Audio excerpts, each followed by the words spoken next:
안녕하세요. 한성호 원장입니다. 가렵다는 느낌이 들면 우리는 본능적으로 손을 갖다 댑니다. 하지만 긁는 순간 가려움은 더 심해지면서 피부는 더 크게 손상되고 결국은 악순환이 시작됩니다. 오늘 이 시간에는 피부 가려움의 과학을 주제로 가려움, 긁음, 염증의 악순환 메커니즘부터 밤에 더 가려운 이유, 긁지 않고 가려움을 잠재울 수 있는 과학적인 방법까지 하나하나 알아보도록 하겠습니다.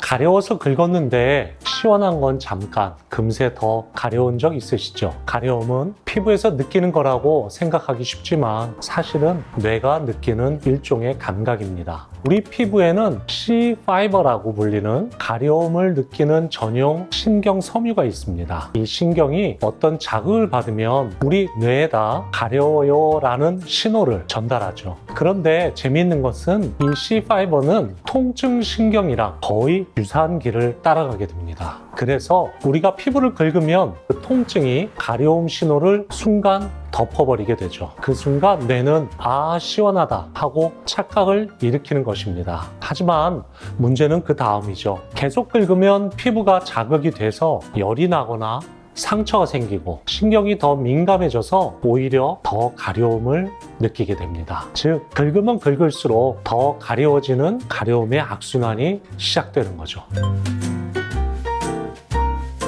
피부가 가려워서 긁었더니 잠깐 시원하지만 시간이 지나면 더 가려워진 경험 많으시죠? 사실 이거는 단순한 느낌이라기보다는 우리 몸의 신경과 면역이 함께 일으키는 복잡한 과학 반응입니다. 쉬운 이해를 위해서 순서대로 한번 알아보면요. 먼저 가려움은 피부에 알레르기를 일으키는 물질인 알레르기 항원이나 특정 자극 물질이 닿으면서 시작이 됩니다. 그러면 우리 몸의 면역세포가 민감하게 반응을 해서 히스타민과 같은 염증 물질을 대량으로 분비하게 되죠. 이 물질들이 신경을 자극하면서 뇌에 가렵다는 신호를 보내는 것입니다. 이때 우리가 가려움을 참지 못하고 피부를 긁게 되면 피부가 점차 손상이 되면서 염증 세포가 더 활성화되고 더 많은 히스타민이 나오고 결국 다시 더 가려워지게 되는 것이죠. 이게 바로 많은 분들이 알고 계신 가려움, 긁음, 염증의 사이클입니다. 특히 아토피 피부염이라든지 알레르기성 접촉성 피부염, 건선 이러한 것을 앓고 있는 환자분들은 이 사이클이 훨씬 쉽고 강하게 생기게 되죠. 가려움이 반복되면 피부가 점점 더 예민해지고 결국에는 색소 침착이나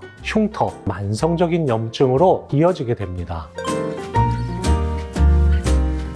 이건 단순한 기분 탓이 아니라 정말 그럴 수밖에 없는 과학적인 이유가 있습니다. 첫 번째는 밤에는 우리 피부 온도가 살짝 낮아지기 때문입니다. 그런 과정에서 피부의 온도를 유지하기 위해서 혈류가 피부 쪽으로 몰리게 되는데요. 이로 인해서 피부에 있는 신경 말단이 더 예민해지다 보니 가려움을 더 강하게 느끼게 되는 거죠. 두 번째는 호르몬 수치의 변동입니다. 밤에는 스트레스 호르몬인 코르티졸 수치가 낮아지는데요. 코르티졸 호르몬은 평소에 염증을 억제해주는 역할을 합니다. 따라서 코르티졸 호르몬의 수치가 낮아지면 염증이 반대로 더 활발해져서 피부가 쉽게 가려워지게 되는 거죠. 세 번째는 밤에는 주위가 조용하고 정적이 되면서 외부의 자극이 많이 줄어들게 되죠. 그래서 뇌는 작은 신호에도 더 민감해지게 됩니다. 그렇다 보니 낮에는 다른 어떤 일에 집중을 하면서 쉽게 무시할 수 있던 그 가려움의 신호를 밤에는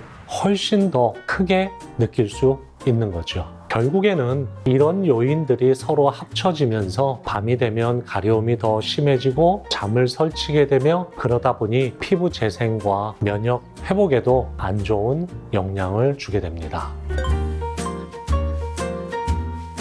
어떤 사람은 더운 날 더 가렵고 힘들다고 하고 또 어떤 사람은 일교차가 심하고 건조할 때 더 가렵다고 하시죠. 그렇다 보니 피부 타입에 따라 가려움이 생기는 이유도 해결 방법도 다를 수밖에 없죠. 몇 가지 대표적인 피부 타입의 예를 들어보도록 하겠습니다. 건성 피부입니다. 건성 피부는 피지 분비가 적고 피부 장벽이 약해서 피부의 수분이 쉽게 날아가게 되죠. 이럴 때 외부의 물리적인 자극이나 습도나 온도의 변화가 피부의 신경을 자극해서 심하지는 않지만 쉽게 사라지지 않는 가려움이 생기게 됩니다. 따라서 이와 같은 건성 피부에는 피부 보습제를 하루에 2-3번 이상은 꾸준히 사용을 하시고 샤워 후에는 3분 안에 반드시 보습을 해주는 것이 중요합니다. 다음은 지성 피부입니다. 지성 피부는 피지 분비가 많다 보니까 시간이 지나면 이 피지가 산화가 돼서 피부에 염증 반응을 일으킬 수 있습니다. 피지 분비가 특히 많은 얼굴의 T존이나 두피처럼 특정 부위가 유독 더 가려운 경우가 많을 수밖에 없겠죠. 따라서 평소 피지를 없애기 위해서 과도한 세안은 오히려 피지 분비를 자극할 수 있기 때문에 유분 조절 기능이 있는 가벼운 수분 크림을 쓰는 것이 좋습니다. 마지막은 민감성 피부입니다.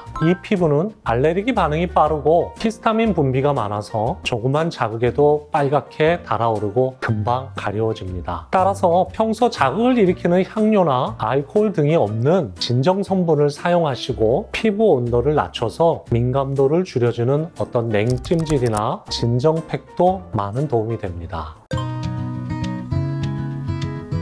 첫 번째는 피부의 온도 조절인데요. 차가운 찜질이나 냉각, 젤 이런 것들을 사용하면 신경 말단에서 가려움 신호 전달이 일시적으로 억제될 수 있습니다. 두 번째는 보습과 피부 장벽의 강화인데요. 세라마이드나 판테놀, 마데카소사이드가 포함된 보습제를 꾸준히 사용하다 보면은 피부 장벽이 강화되어서 외부 자극에 대한 민감도가 낮아질 수 있습니다. 특히 샤워 후 물기가 완전히 마르기 전에 3분 이내에 보습제를 바르는 것이 장벽 회복에 무척 효과적입니다. 세 번째는 항염 진정 제품의 사용인데요. 저자극 항염 성분이 포함된 연고나 로션을 국소적으로 사용하게 되면 염증이 감소하게 되고 가려움이 많이 완화될 수 있습니다. 네 번째는 생활 습관의 조절입니다. 체온이 급격히 올라가는 격한 운동이나 땀, 과도한 스트레스는 가려움을 악화시킬 수 있습니다. 규칙적인 수면과 스트레스 관리, 차가운 물로 샤워를 하는 것, 또 얼굴이나 손의 피부를 식히는 습관은 가려움 완화에도 도움이 될 수 있습니다.